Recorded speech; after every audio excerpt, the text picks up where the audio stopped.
My name is George and I'm the founder of Crowd Magazine, which is a fashion, beauty and lifestyle magazine here in Canada. We started in 2012 and it's been 8 years now, actually in January 2nd of this year.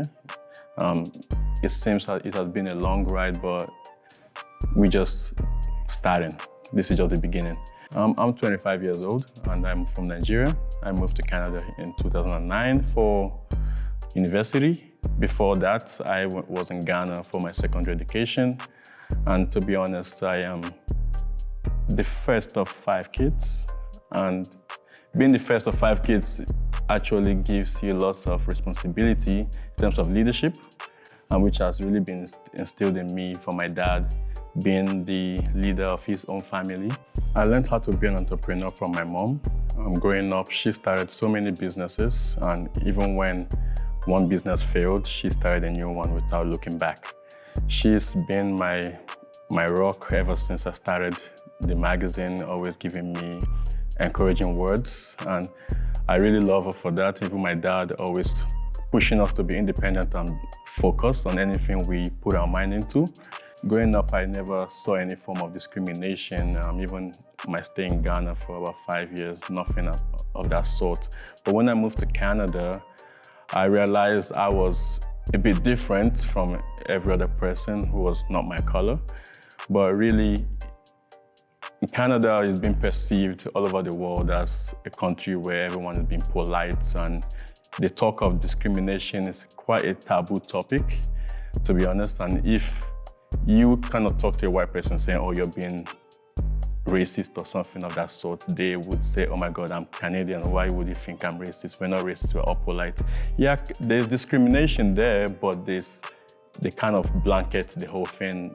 It doesn't really show that well, but really, there's no one person in this room that will say that they haven't been discriminated in one form or the other. We should learn how to love each other as Black people, love our culture, love our history, because our history is the only thing we can keep and transfer to our generation and our kids' generation.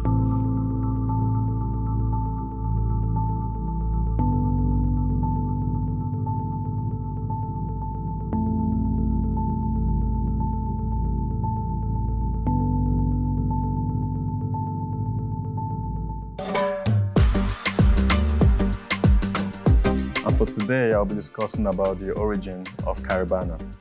In 1967, the Caribbean community in Toronto first organized this festival as part of Canada's centennial celebrations. This celebration was primarily inspired by the Trinidad annual Pre-Lenten Carnival and was meant to share the culture and traditions of Guyana, Bermuda, and the 10 main Caribbean islands with the larger Canadian community. The organizers even flew in coconut trees from the island and replanted them on Olympic Island in Toronto. The highlight of this festival, which is the Grand Parade, was purposely scheduled on the first Saturday of August in commemoration of the abolition of slavery throughout the British Empire in 1834. And interestingly, research indicates that this first event was almost entirely funded by members of the Caribbean community in Toronto.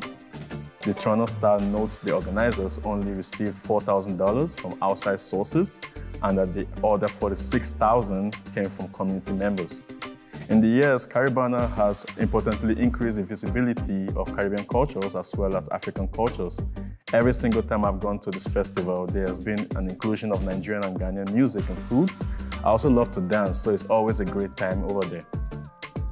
So what began as a centennial year project has very clearly expanded into an incredible annual endeavor. It is one of the largest carnivals in North America, attracting an average of over 2 million people per year. To learn more about the origins of the movement and how it has evolved since, you can click on the links below.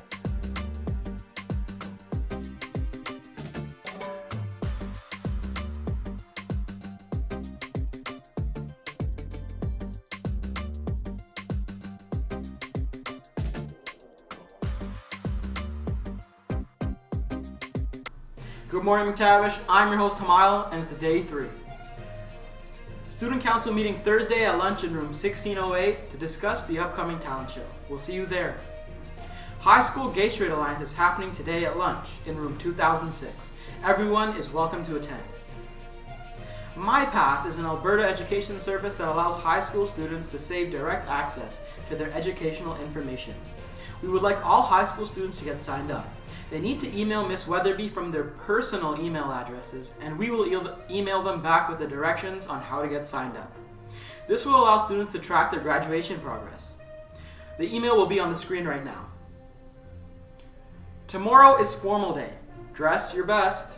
The next women's rights group is at Tuesday, February 22 at lunch in room 2010. Anyone interested in joining the women's rights group or who attended last week is encouraged to join our Google Classroom on screen right now. The next grad meeting is Wednesday, February 23rd at lunch in room 2010.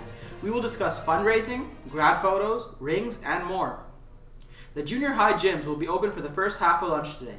9L will be in Gym A and 9M will be in Gym B. The varsity gym will be open for the second half of lunch for grade 10. Okay, I'm Joey and we're out here. What's your name? Nolan. What do you think of school, Nolan?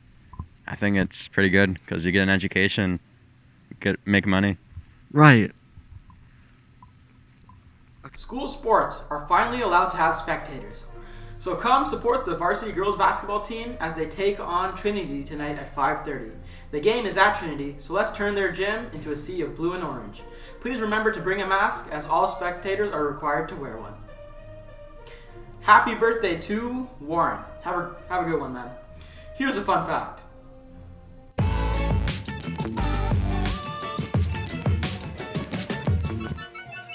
Sudan has more pyramids than any other country in the world.